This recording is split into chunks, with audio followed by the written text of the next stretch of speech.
you. All right.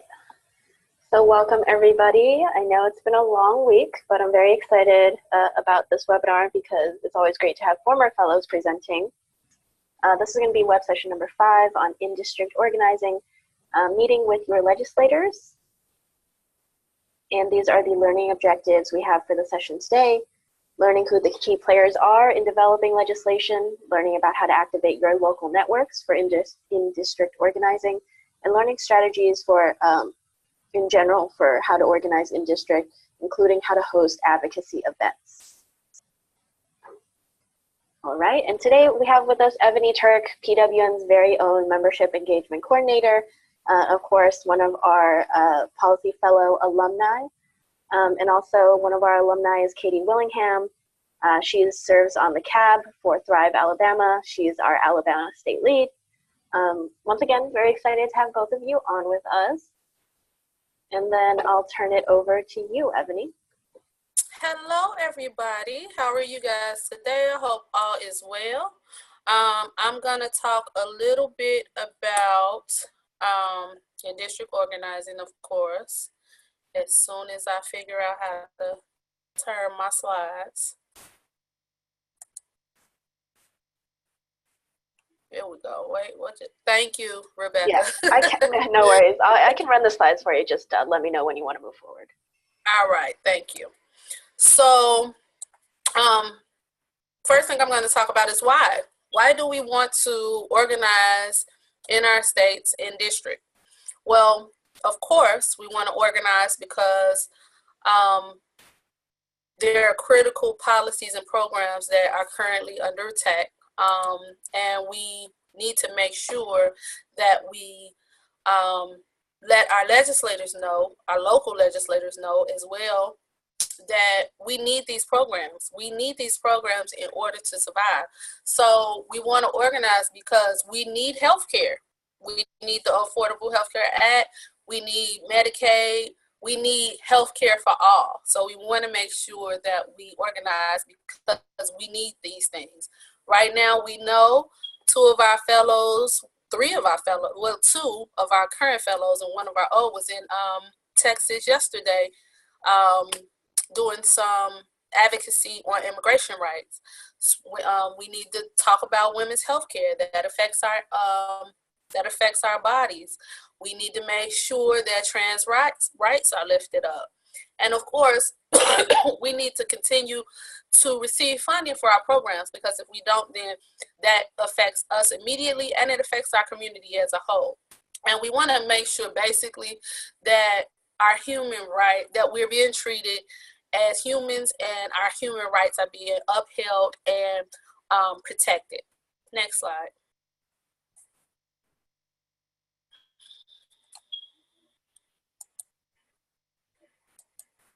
Oh, so the other benefit to why we organize in district is because it benefits our community. There are plenty of opportunities to engage local advocates in federal advocacy. You don't have to travel to DC because your legislators come home. You want to make sure that you know when they're home and you get a chance to visit their local offices throughout the district and the state. And some people may live next to or by their local offices, so it's really easy for you to go. So It's great to know where those offices are. Hello?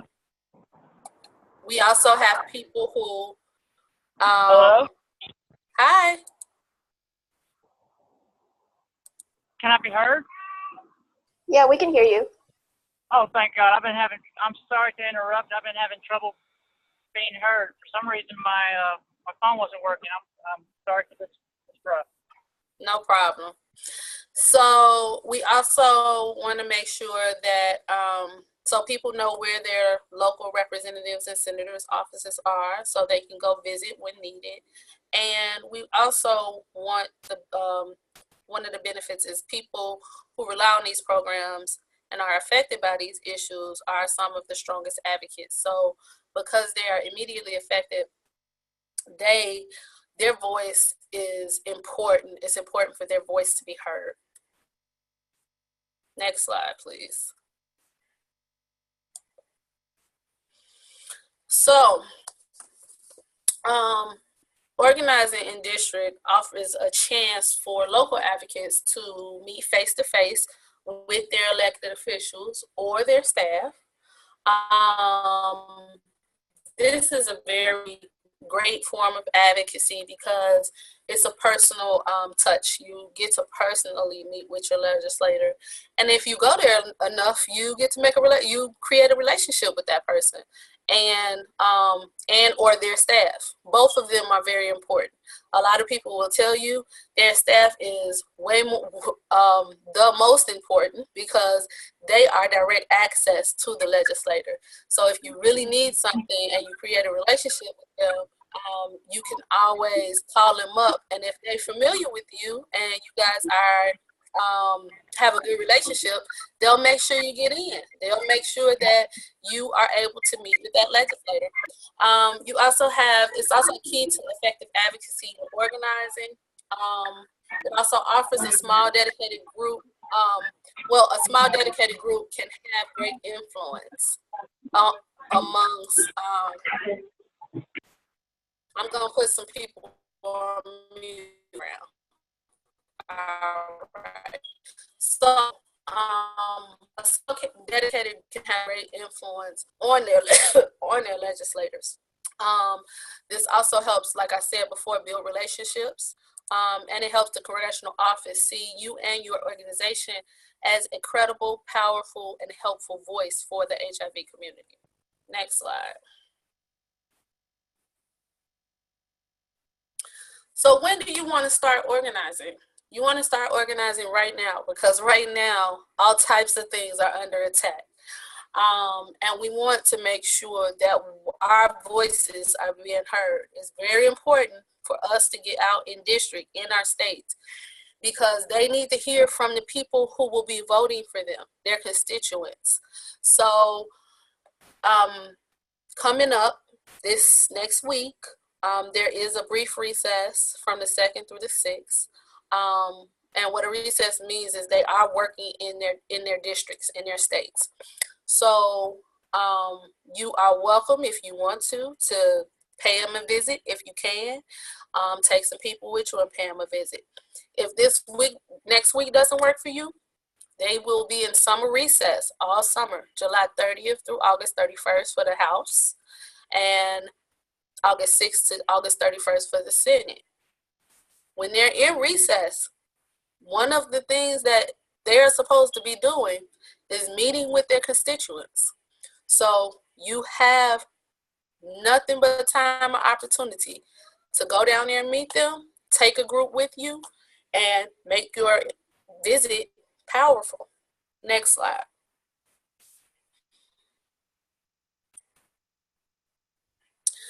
If you, by chance, don't know who represents you, but you're a policy fellow, so I know you guys know. But in case you don't know, or you need to tell people how to find who represents them, you guys can go to this website, and this the House website helps you to find your state rep. And once you find who they are, you can go to their website, and please sign up for their newsletter. Even if you don't agree with their policies, sign up for their newsletter. I hate getting Ted Cruz's emails in my email box, but I need them because I need to know what he's up to. And they put a lot of that in their newsletters. So sign up for your legislators' newsletter so you'll know what's going on. It'll tell you where they're going to be over the summer, because they're going to be out in the community doing community events and all of that. And that's a good time for you to resist. It's a good time for you to ask them the hard questions, because a lot of times they don't like to answer when they're alone. So, or they will try not to meet with you. Those events are good places to catch them, to ask them questions. So go sign up for their newsletters as well. Here's the website for senate.gov to find your senator. This one you don't have to put in a zip code. You just look for your state, and your senators will be there.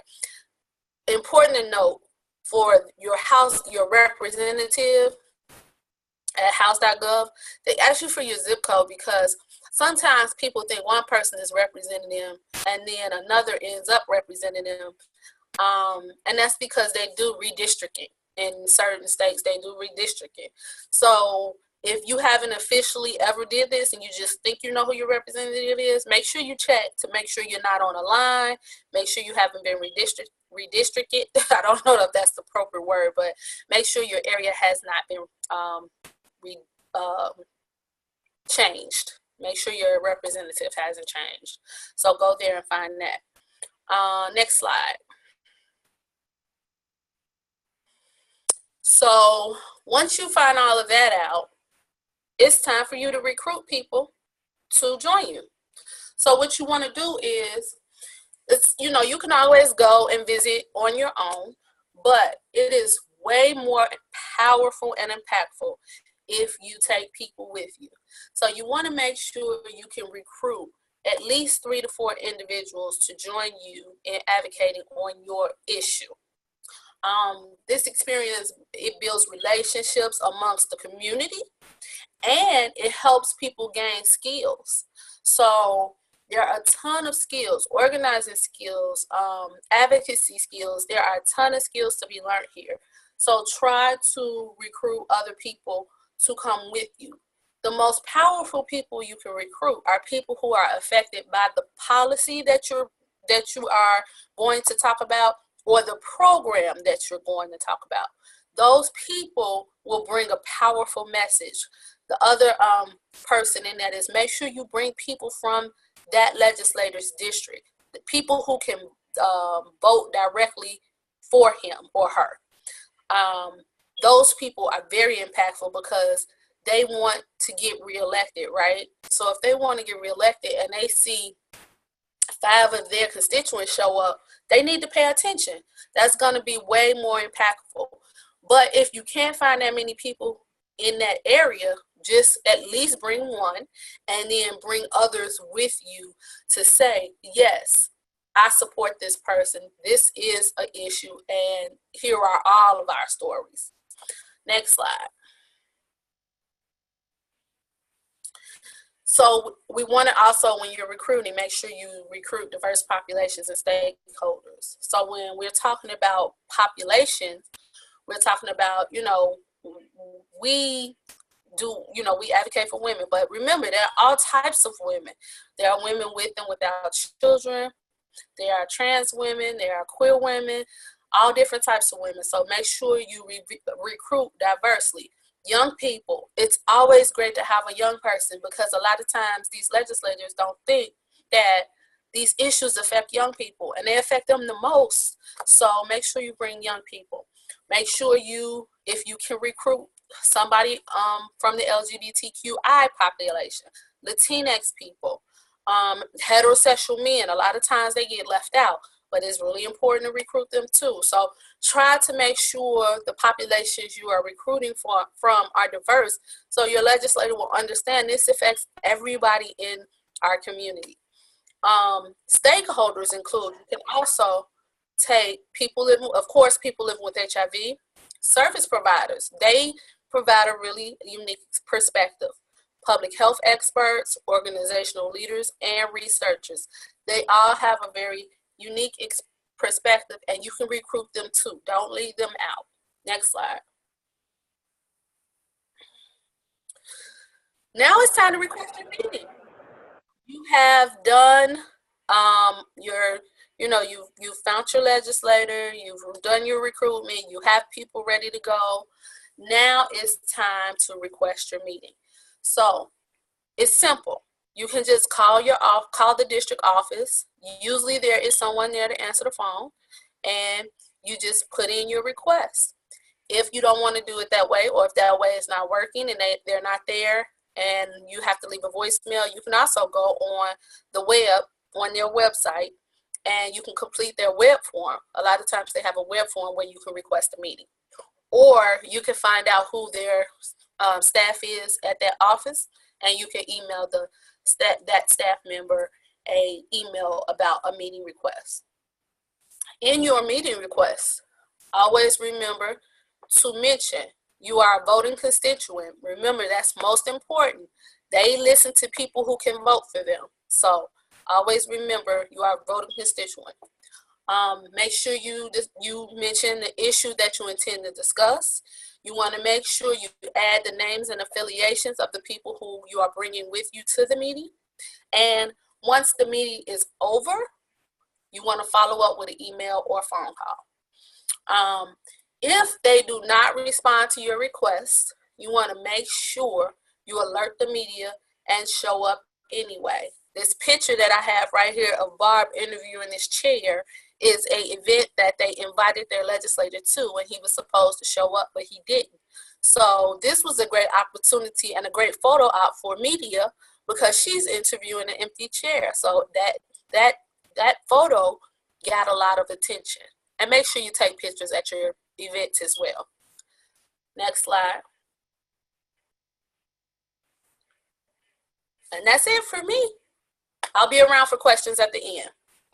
Thank you so much, Ebony. Katie, are you ready to go? Hi, can everyone hear me? Yeah, I can hear you. Oh, great. All right.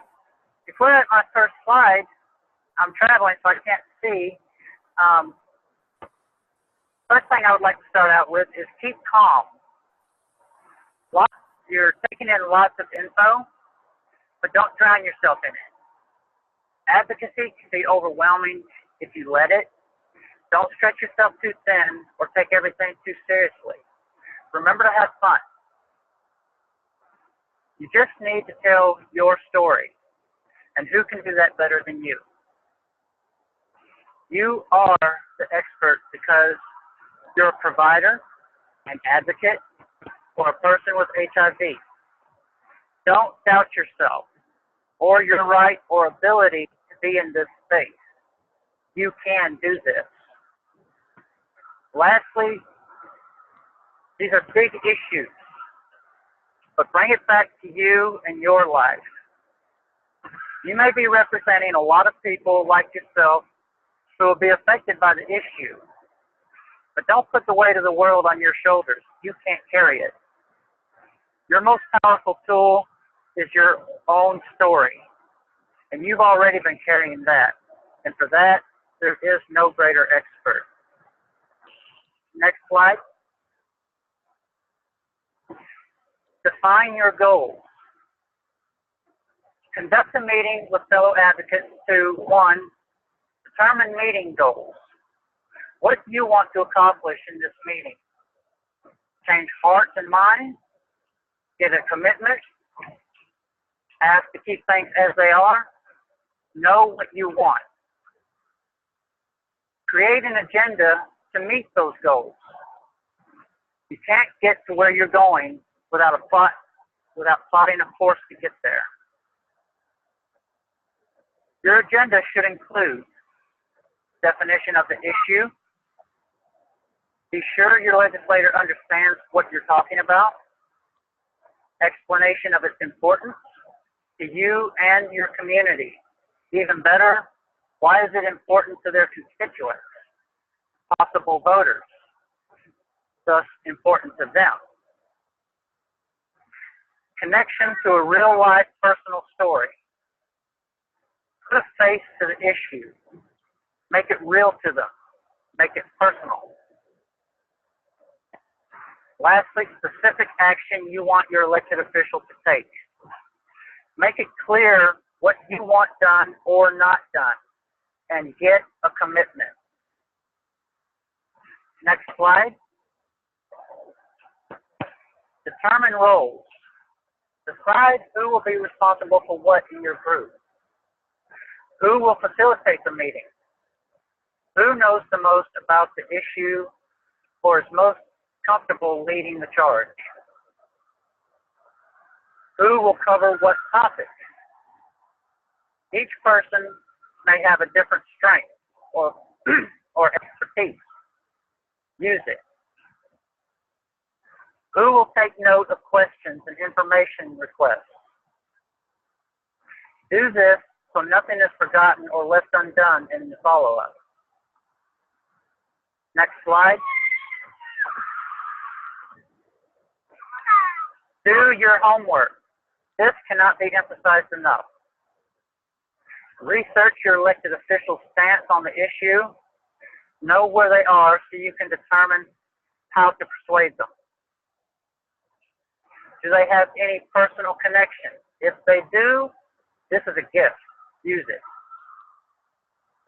What will be the impact on people living with HIV in your state? Also, how many people living with HIV/possible voters are in your state that will be affected by their actions? Be prepared with facts, statistics, and research findings. It's hard to argue with facts, though they may and will try. Last, remember, supportive legislators need to hear from constituents as well. Let them know that they're on the right course and that they have backing. Next slide. Prepare talking points. Work with fellow advocates to develop your talking points to support your position. Talking points should be based on personal stories.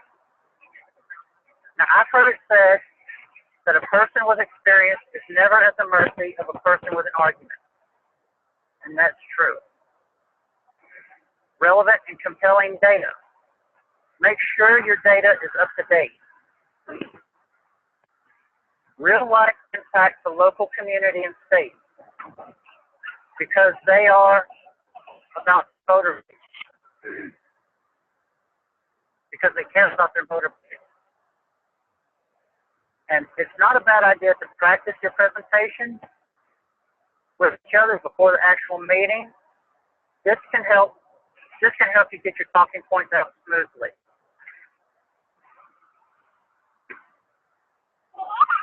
Next slide. Prepare your materials. Any materials should be brief, clear, and concise. Many politicians have very little time and may not be informed on the issue, but don't overload them. Bring information about your organization's services. They may not be aware of your organization and what you do, but introduce them. And don't recreate the wheel. Access fact sheets and resources that already exist. You don't have to do it all. Lighten the load by taking advantage of work that's already been done for you by trusted resources. And here are just a few.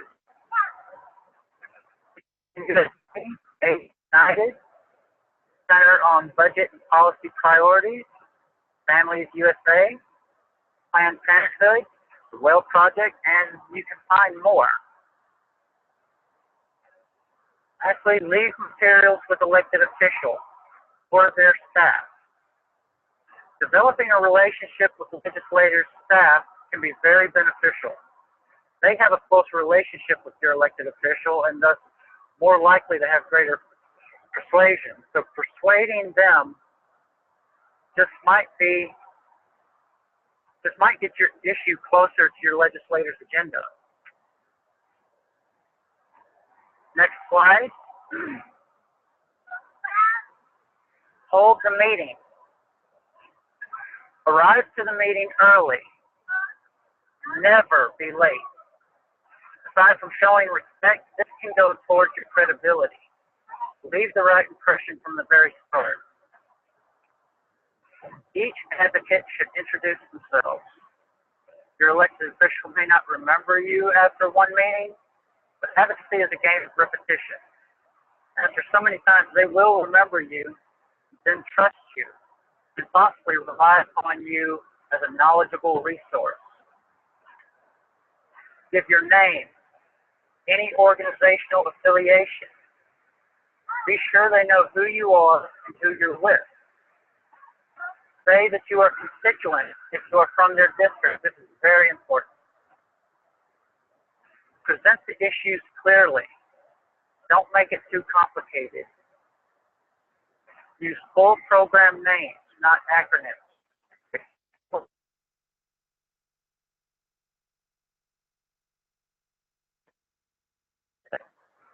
You want them to understand how the community is benefited by the programs. Don't assume your elected official knows or understands the impact of the issue on people living with HIV or specific programs. Many of them know very little accurate information about HIV. Some still believe that it can be transmitted through spit, so don't assume anything.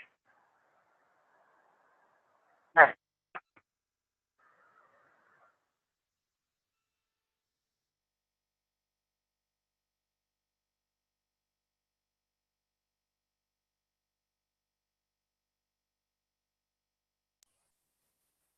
Katie, you still on the line?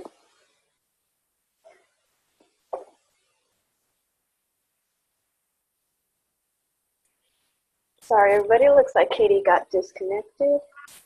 Yeah. I can go ahead, until she gets back, I can say a little bit about these meetings. So as she was saying, you know, make sure when you're in the meeting that you know the issue that you want the legislator to commit on. You want to be able to follow up their questions with answers. But if you don't know the answer to their questions, make sure you don't just make something up. Just tell them, I don't know, write the question down and say, I'll get back to you later. When you're in these personal meetings, although you may be not happy with your legislator, don't attack them. Make sure you end, when you're talking, have a civil conversation, and make sure you end the meeting on a positive note. Even if you didn't get what you came there for, even if they won't commit to whatever it is you want them to commit to, make sure you end on a positive and respectful note. Make sure you get the contact information of the person of whom you're meeting with, whether it's the legislator or their staff. And just so you'll know, meeting with staff is really important because a lot of times you'll meet with like their healthcare staff or the staff that works on the issue that you're meeting, that you're coming to meet about. Those staff members are really important because those staff members are the ones that know in detail about these issues or need to know in detail about these issues because they a lot of times are the ones that draft the policy. The legislators don't. They take advice and they take their advice from the person on their team who's responsible for that. So make sure you get the contact information of the person you're meeting with and make sure you thank them for their time and attention. One little tip that I used to give people is I take a blank thank you card. It has thank you on the front and then it's blank in the middle, and just write a quick thank you note. Leave it at the desk before you leave, and you've done good.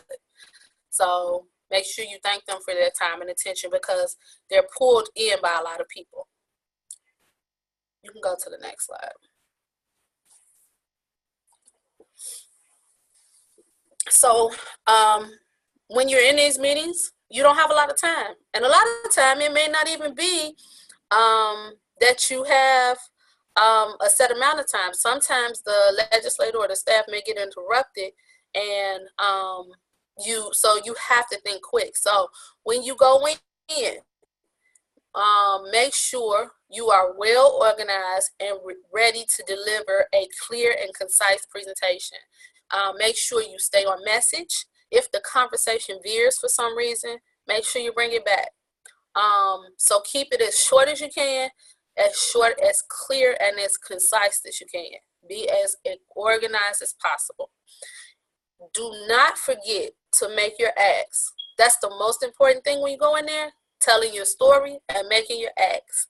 So do not forget to ask your question of whatever it is you want them to commit to. And once you make your acts, don't talk after it. Make the ask and be quiet. Wait and listen for a response. Sometimes they'll try to talk around you without giving you a clear response. And if that happens, just go back to framing the question and make the ask again so that they can give you an answer. And the answer might not be yes or no. The answer may be, I need more information. If that's the answer you get, ask them what type of information they need, write that down, and you can send it back to them. But just make sure you're getting a clear response from them about your acts and note it. Make sure you write it down in your notes, because you want to bring that back to your community, your group. You want to bring, or you want to be able to give them the information that they need. Next slide. So you want to also follow up with them and be a resource. So you're creating a relationship, right? So you want to make sure you follow up to say, I'm still here. Here's the information you need, or here's the information I need. And that's you being a resource to them. So when they need information about this issue, they'll come back to you and say, can you get me this information? So you can send an email immediately after the meeting, underscoring your acts and agreed upon next steps. Make sure that it's like summing up what happened in the meeting. Handwritten thank you notes. That's the little thing that I just said I do a lot of the times when I go see legislators. I just already have thank you cards, and I just write a quick note and I leave it. But you can send that afterwards too.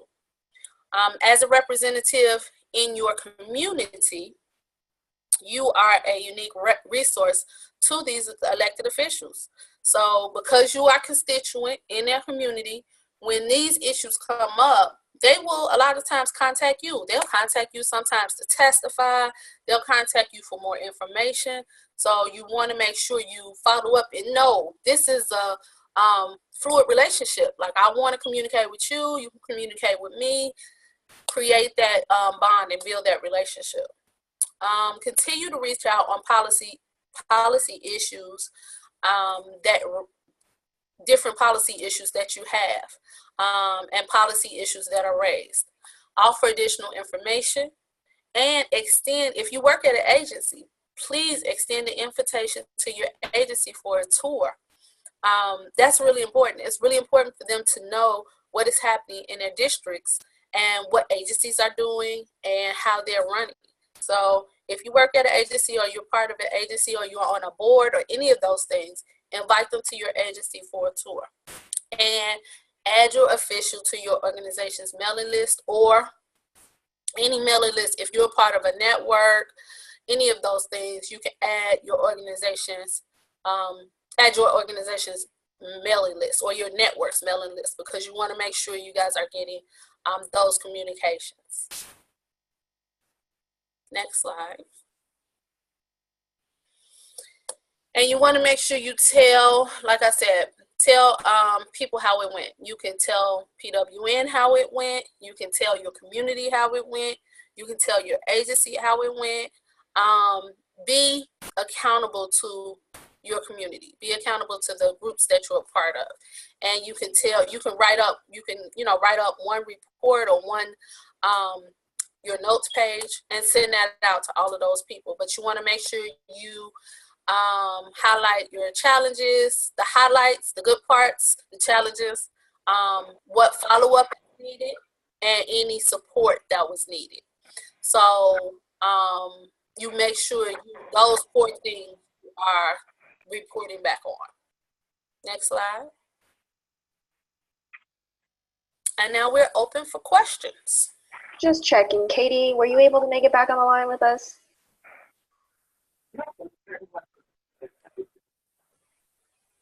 Yes, your mom. Can I say hello? Okay, I suppose not. But feel free to ask questions for Ebony right now, and I believe there's contact information on the next slide as well. Yeah, go ahead to the contact information, Rebecca. Yeah. So in case you have questions for Katie as well, there's that contact information. I'll open it up. Please go ahead and mute yourself if you're not talking, just because I'm getting a lot of background. Any questions for Ebony? I don't have a question. I have a comment. Go ahead. So I like that gift card idea. That is so genius and brilliant. So I'm about to go to the dollar store and buy a box of gift cards, right? Thank you cards. Thank you cards and do that, because that's really genius. That not only you leaving an impact as well, because they're gonna remember you like, oh wow, and she left me a card. So I like that idea, definitely. I'm gonna have to take that. Awesome. Please do. Ebony, that was great. That'll help me too. That was great. Good. We got some good information off of that. Off of you and Katie. Awesome. Yeah, this is Rebecca again. I have a question for you. So, I mean, it seems like right now there's a lot of bad legislation coming out, and we're always asking folks to like stay in contact with their legislators on a really ongoing basis. And I'm wondering, how do you manage that? How do you balance that so it's not overwhelming, so you don't get burnt out? You know, what are some practical tips for folks around that? So, a few things. One, I try to have always a point person. So I used to be the point person for my community and getting people to gear into action. And I kind of sort of still am, but you know, I do it on a bigger level now. But for my specific in-district community, I have people, I know the people who have lists of people. So like our PWN chapter, I make sure I tell them if something is happening, you know, I'll send an email or tell them this is something that we need to pay attention to, and we possibly need to contact our legislators, or we need to take some action. And then that one person or two people who I contact, then they send it out to 10, 20, 30, 40 more people. So it takes the burden off me. I just say this is an issue, I send the information, and they take it and they send it out to other people to contact their legislators in district. The other thing is, if we need to make sure we want to do something, a lot of times we'll all get on the phone and we will like three-way, you call this person, you call this person, you call this person, with three-way each other in to make sure that everybody understands what they're calling their legislator for. And sometimes we do it in a room. We get together in one space, we come to one space, bring some snacks, and we all get on the phone and start calling our local legislators. Because you're in a state, the more people that you get to call is better, because it's different, you know, it's different representatives in each like neighborhood, in each, you know, all cities and states are made up different, but you all do have representatives in different neighborhoods. So it's really good to try to get as many people as possible, so you're contacting as many representatives as possible. And so we'll all get in the room and we'll do that, so it's not so overwhelming. That kind of makes it fun because it's a little small gathering and we can have fun before and after, and not so overwhelming because you're being supported by the other people in the room. So yeah, try to identify people who have list of people, one, because that's a way to say, I've contacted my legislator, now you should contact yours. I utilize your family to make sure, you know, if you know you have family in the city or state, make sure you utilize your family, because they are important contacts as well. But you want to take, you know, you want to take all the pressure off yourself. And right now we're under a lot of, we got to talk to our legislators a lot. Like our legislators should literally know our names or their staff. I know Manuel, like, hey, Ebony. Okay, Ebony. I'd be like, uh-huh. So, you know, make sure that staff knows you. So that's very important. Thank you for that. Any other questions for Ebony? Yeah, I had a question. Can you hear me? We can. Okay. So what I was trying to figure, you can go ahead. What I was trying to figure out is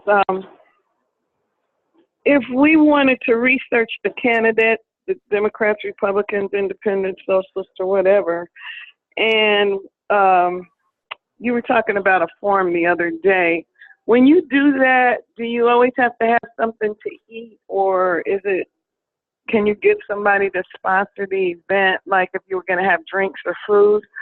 And also, I wanted to know, Ebony, did you say that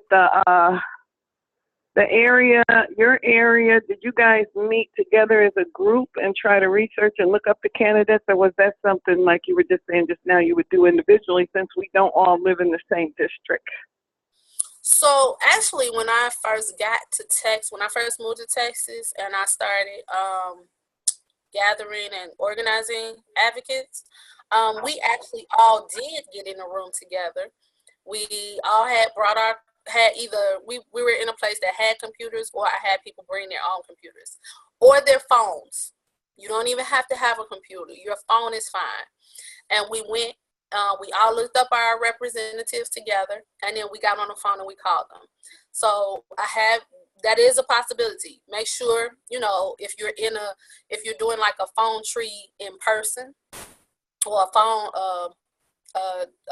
phone call party, or whatever you want to call it, make sure people are calling the right people, because you want to make sure they will ask you what's your zip code. They want to make sure you're constituent, or you should be certain to tell them your zip code so they'll know you're a constituent. To your second question about when you're hosting these like call parties or advocacy parties, I have gotten some of the drug reps to pay for food and drinks, or I've asked people to donate. So if the thing with the drug reps, if they pay for your food and drinks, they want to do a presentation, which is fine. Sometimes it's okay to do a presentation afterwards. So I just schedule for them to do it after we call or before we call, which is fine, because we need the education anyway. The other thing though is you could just call people and ask them to donate. Can you donate this, or can you donate that? Thirdly, we actually have a chapter here, so we do fundraising, and sometimes we just pay for it ourselves out of our fundraising money. I mean, out of the money we've raised for fundraising. So there are multiple options, but you can, get that support from those different entities.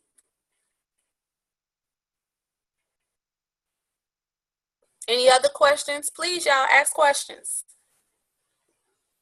Also, Ebony will be available later for Ask Ebony. So if you have more questions. I hope you guys jump on Facebook Live right after this. It's 2:30. We'll be doing 2:30 East Central Time. I'll be doing Ask Ebony. So jump on Facebook Live with me and ask me some questions, so I'm not sitting there talking to myself. Yeah. So right now, this is kind of the very, very exclusive Ask Ebony. How do I get on Facebook Live? You just go to the Positive Women's Network page, and you'll see my face, and you just click join. All right. I have a question. All right. Yeah, I have a question about we have member of the House of Representatives who are local, and those who go to DC. So I wonder, when we are organizing, how do we reach out to both of, because they're different? Yes, you are correct in that. So the ones we've been talking about are typically the federal ones, and those are the ones that go to DC. But how do you decide who you're gonna reach out to? So one, you should be reaching out to all of them, but make sure whatever your issue is, you make sure to find out whether your issue is a federal issue or a state issue. And some of them kind of intermingle, but you want to make sure you are going to them about the appropriate issue. But something like healthcare for all, like that would be a good to go to your federal legislators about. But for your state legislators, it's the same thing. Like, we need to expand in Texas. We need to expand Medicaid. But PWN's new policy platform is Medicare for all. So we will start talking to our state legislators as well as our federal about Medicare for all, because we want them to advocate on our behalf for it as well. So you just make sure you figure out whether it's a federal or state issue. And that's something that you can always, if you don't know or you don't know how to frame it, you can always reach out to somebody at PWN and they'll let you know if, it's federal, state, or it could be both.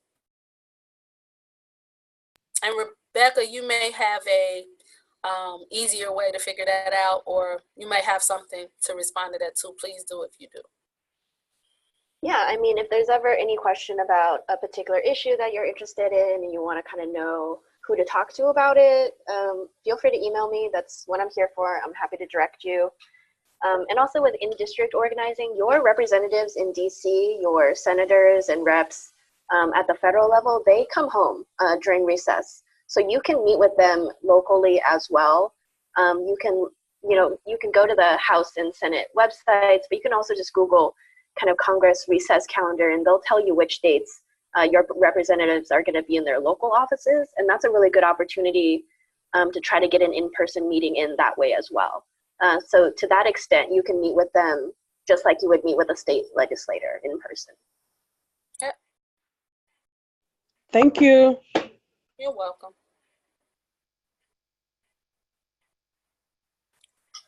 Any other questions? Oh, go ahead. I just want to know, how did you get people involved? Like, what was your technique to, I mean, are the women that you got involved, are they all positive? Did you have some people that was like not HIV positive to join your squad? How did you get them involved? Yeah, so the majority of the people that I have gotten involved are people who I know from support groups. They are some of the people are HIV positive and some are not. So I start with, like, if I'm a part of a group, so support group, I start there, and then I will personally go out and visit other support groups, even if I'm not a part. I'll go visit them to talk to them, to try to recruit people who are interested in advocacy, or people who you're already in contact with in your state. Who do you know? Do you know anybody who's interested in joining us for this advocacy? Asking them who they know. And then, yes, you can recruit people who are not positive as well. That's where those stakeholders come into play. My case manager, I need you to come help me advocate for this. I talk to my therapist, I talk to my doctor, because they know other people, and they'll be like, oh, I send you this person. So I talk to everybody in my immediate circle. Nobody is immune.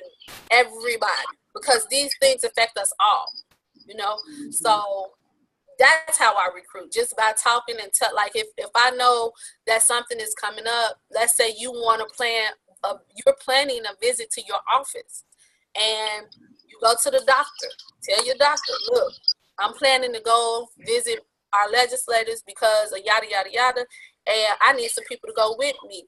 Would you like to join us? Do you know other people who would like to join us? The nurses, the secretary, everybody. Nobody's immune from me asking them to join, because you never know who you might get. Right. Okay. Thank you. You're welcome.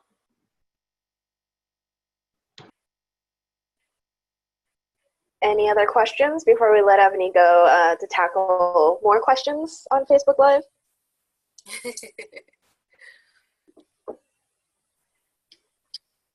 All right, well, there's the contact info just in case you did want to reach out to either Ebony or Katie.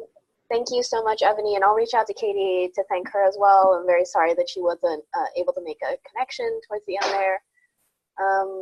Yeah, and then you can feel free to hop off the call if you need to, Ebony. This is just some details for the fellows. Thank you. Yeah, thank you. Good job, Ebony. Thank you. Bye. All right, so our next